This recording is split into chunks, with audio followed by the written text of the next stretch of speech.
Lakeland Public Television's Common Ground is brought to you by the Minnesota Arts and Cultural Heritage Fund. Yep, and that's nice and squishy still, huh?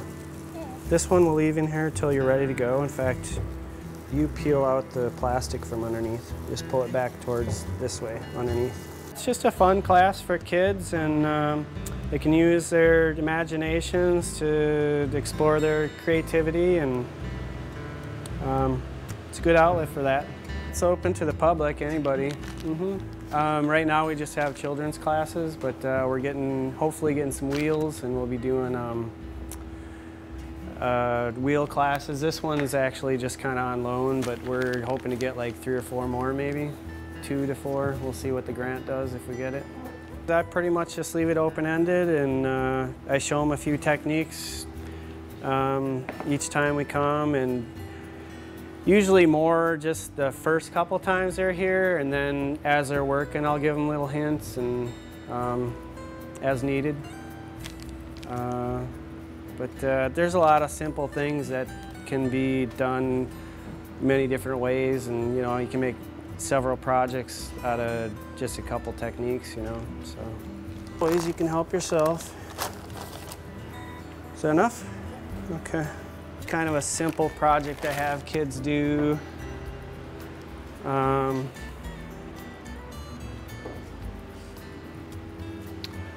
This is Joshua's. That's Joshua, and this was his first and second times here. He did this one. That's a snake coming out of the bottom there. And so to do that, I just have him make a bunch of coils. We'll get to you real quick, okay? Make a bunch of coils, you know, like that, and you know, make kind of a pile. Okay, make kind of a pile of coils. And I always tell them kind of do like a rocking chair, just kind of push as you're going out, push down and roll with it. And when you're coming back, just ease up and glide them back, and you get nice round ones every time that way. Let's see, so you make a pile of those. Once you got those all made up, then you can, you know, if you want to shape some stuff beforehand, you can, or you can just put them on as you go, and I just have them fill up the whole you know, bowl, and then just kind of pinch and smush back and forth crossways across the coils, and don't pick it up and move it like that. But and then you can take, once you got those all kind of half connected, you can put a design in it if you want, like smearing it around or just roll over it and kind of smooth it out, whatever you want to do. I think Josh just rolled over his a bit, right? Yeah, just tried to smooth it out. And on this side, you can pretty much just peel it off, and if you've done it carefully, you'll come up with a nice pattern. And then also, if you want, you can kind of texture the coils beforehand before you get them on there, and you can have like spirals going on your coils and stuff. And cloth, like a doily or anything, something that's kind of textured. A lot of cloths work really nice. And get that kind of patted on there, and then just kind of roll it out. I think my clay's a little stiff. There we go. And this is a really easy way to get a nice quick pattern. You have a nice pattern, and which you can take and do a number of things with. If you can let it stiffen up and make like a box or something, cut it into pieces, or you can take this and, you know, make a rectangle and a circle and make a cup, or you can just take this slab and put it over one of the bowls. It's called a hump mold, and gently and gradually kind of form it over that. And you can either take like a pin tool like this and trim it around, or just leave it as is. Same thing with the bottom and all. And then if you've done it carefully, you got a nice sweet little bowl. You could make like a dozen of those in an hour easily, you know. So you're gonna be pushing with this part of your hand right on the top, okay? Don't let your hand slide over to the far side, okay? You can even lift this elbow up and push down like you're doing a push-up almost, okay? And it should kind of squash down like a pancake, okay? If you're pushing hard enough.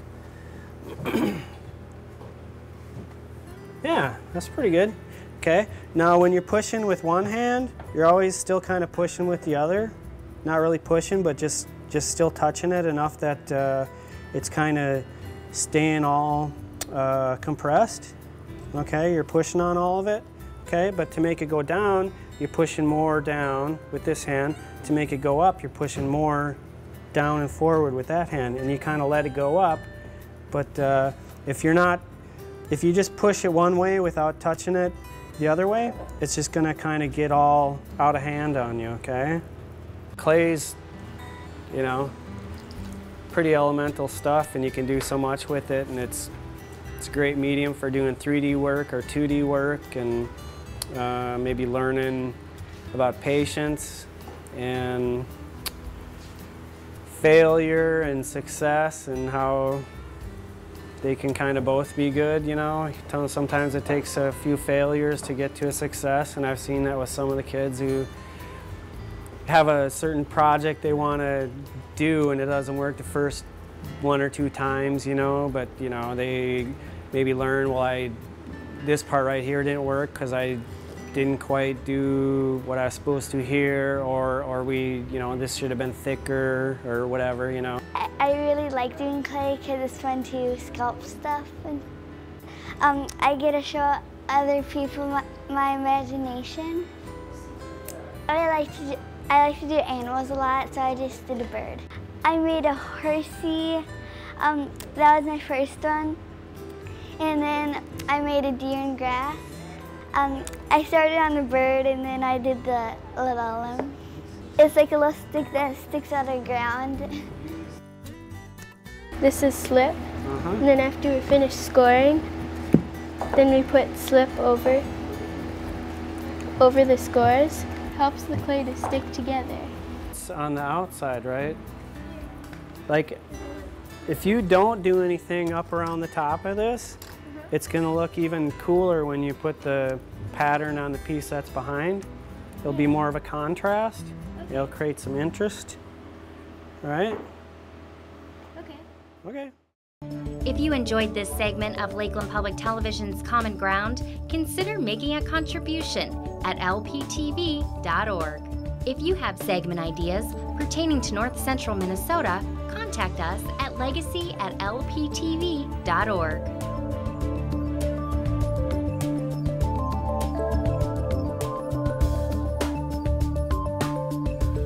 Common Ground is funded by the Minnesota Arts and Cultural Heritage Fund by the vote of the people on November 4th, 2008.